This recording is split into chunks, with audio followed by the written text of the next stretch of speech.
Caligula, a bibliography by Hayden Hubel. This is what we believe Caligula looked like, based on DNA and sculpture depictions of him. Of course, we don't have any actual pictures of Caligula, but we do believe this is an accurate representation. Caligula's early life. Caligula was born on August 3rd in the year 12 AD. He was born in a town named Anzio. Anzio is a small town off the coast of Italy, pretty close to Rome. Caligula is the son of Germachus and Agrippina the Elder. You can see pictures of Germachus and Agrippina on the bottom of the page. Caligula's wives. Over Caligula's life, he had 4 marriages, one to Milonia, one to Lolia, one to Livia, and one to Julia. None of Caligula's marriages were overly successful or long-lasting. On his shortest stage, Caligula's marriage only lasted a couple of weeks. Caligula's ex-wives were often exiled or, more commonly, executed as a sign. Caligula's new policy. Caligula came up with policies that were greatly different from a lot of the emperors before him. Mainly, Caligula went against Rome's traditional policy of tolerating Judaism. Before Caligula's rule, it was perfectly normal for a Jew to practice his faith inside of the Roman Empire. They weren't overly popular with a lot of people inside the empire, but under law, they were allowed to and they weren't discriminated against. Once Caligula came into office, he wanted to create an empire underneath the Christian faith. In doing so, he got into a lot of fights with the Jews. This led to him doing acts like attempting to erect his statue inside of Jewish temples. Jews, of course, fought this, and this is something that he would end up fighting for the rest of his time as emperor. Caligula's crazy actions. Caligula is best known in history for his crazy actions. Not his policy, not his good things, not his bad things, but his purely crazy and insane actions. Among these actions was Caligula threatening to make his horse a senator. It is said that he never actually succeeded and that this never actually happened, and it was only a threat, but nonetheless, Caligula at least threatened to make his horse a senator. Among his other crazy actions, Caligula also sailed the entire Roman army to Europe.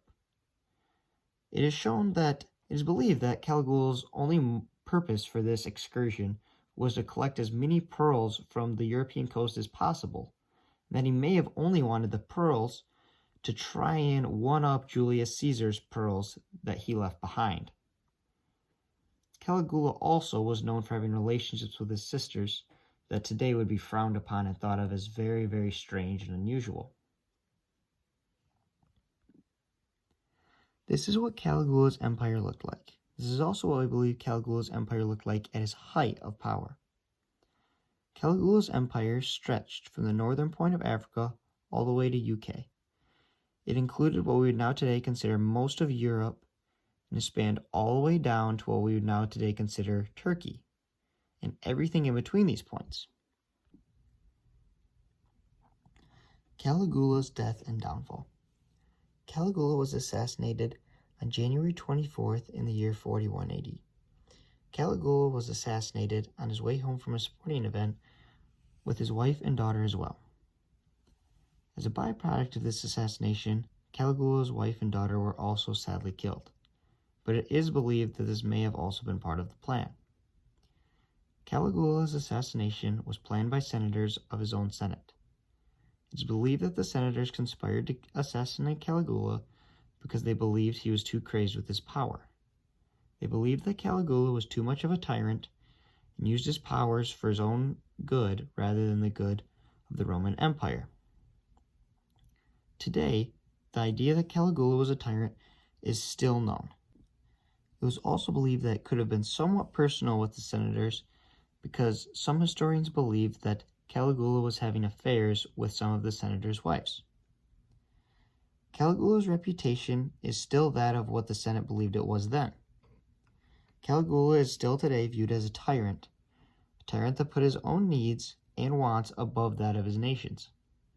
An example of this is when Caligula sailed his ships to Europe just for pearls to flaunt for his own well-being. Actions like this put Caligula on the same level as Nero in historians' eyes today. Why is this important in my personal takeaways? The takeaway I value most is that I learned a powerful leader is not always a good leader. This project showed me what a true tyrant is and not what we just like to call tyrants on the news today. The favorite thing about this project for me was learning about all of Caligula's crazy actions. They were just goofy and fun to read. My least favorite part of this project was finding sources, given the fact that sources on this specific topic were sometimes hard to come by, but it was a challenge and I found it fun anyways.